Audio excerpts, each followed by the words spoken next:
এখন দেখব কিভাবে ট্রান্সপারেন্সি প্লেটটি ব্যবহার করা যায়। লক্ষ্য করুন এখানে যে কালারটি ব্যবহার করা হয়েছে সেটি হচ্ছে স্পট কালার। এর ক্ষেত্রে আমরা কালার ভেরিয়েশন থেকে বিভিন্ন কালার ব্যবহার করতে পারি। 40, 60, 80 এটি হচ্ছে আমাদের স্পট কালার, যার জন্য এটি দেখতে এরকম দেখা যাচ্ছে। একই মান যদি ট্রান্সপারেন্সি প্লেটে ব্যবহার করি কি দেখা যাচ্ছে, 20,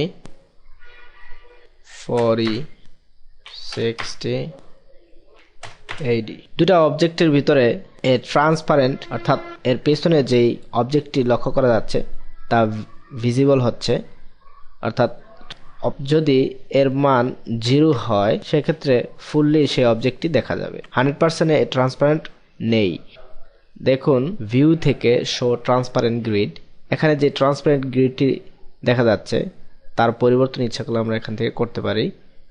আর্টবোর্ড থাকে সাধারণত ট্রান্সপারেন্সি, এখান থেকে গ্রিড সাইজ মিডিয়াম, স্মল, প্রিভিউতে লক্ষ্য করুন। তাছাড়া কাস্টম কালার ব্যবহার করা যেতে পারে।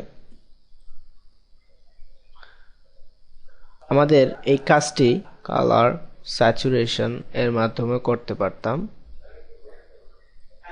অর্থাৎ ইন্টেন্সিটি যত কম হবে তত সাদার দিকে যাবে। আমাদের ট্রান্সপারেন্ট যে অবজেক্টটি লক্ষ্য করা যাচ্ছে সেটিকে এই অবস্থানে ফিরিয়ে আনার জন্য আমাদের কষ্ট করে এই মানগুলো বসাতে হবে এইখানে। এটি একটি কষ্টসাধ্য ব্যাপার। তাছাড়া এটিকে ট্রান্সপারেন্সি প্লেট থেকে গ্রুপ করে লেয়ার প্লেটে লক্ষ্য করুন, এটিকে গ্রুপ করা যাক Ctrl+G এর মাধ্যমে। গ্রুপ হলো। এখন এটিকে আমরা নক আউট গ্রুপ করে একই রেজাল্ট পেতে পারি। একটি প্রজেক্ট করা যাক। এর জন্য আমরা সুইচ থেকে প্যান্টোন মেটালিক সার্কেল তৈরি করি। কালার নিলাম, এখান থেকে স্পট কালার ব্যবহার করলাম।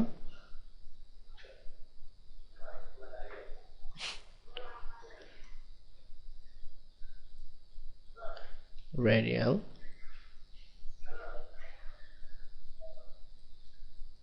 বাদ দিয়ে দিলাম।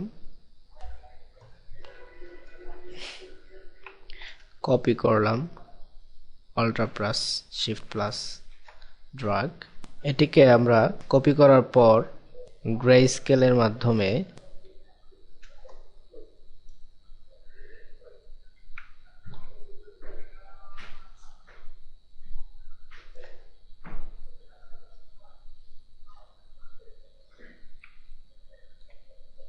একটি রেক্ট্যাঙ্গেল আঁকবো পুরোপুরি হোয়াইট এবং এটিকে পেছনে নেব।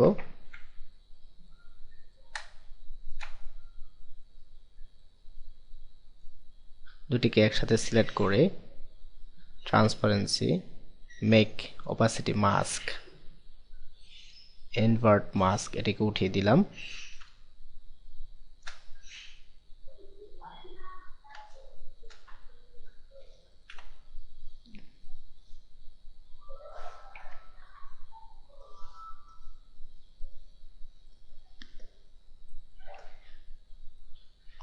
শুধুমাত্র এটিকে আমরা মুভ করাতে পারি লিঙ্ক ব্রেক করার পর। এটিকে কপি করে Ctrl+C, Ctrl+F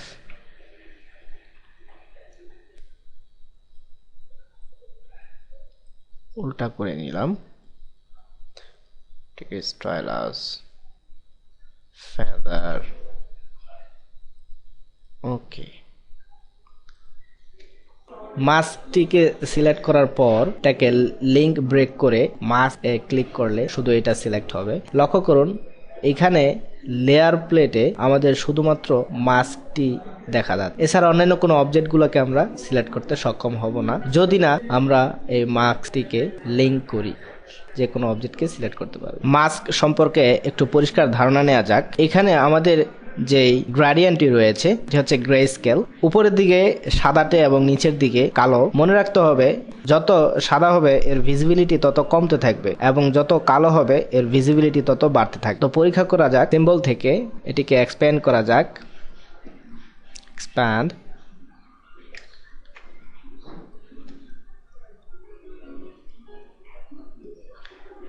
make opacity mask. লক্ষ্য করুন উপরের দিকে যত যাওয়া গেছে তত এর ভিজিবিলিটি কমতে থাকতেছে এবং নিচের দিকে এর ভিজিবিলিটি বাড়তেছে, অর্থাৎ কালো অংশটি টোটালি হিডেন অবস্থায় চলে গেছে এবং সাদা অংশটি দেখা যাচ্ছে।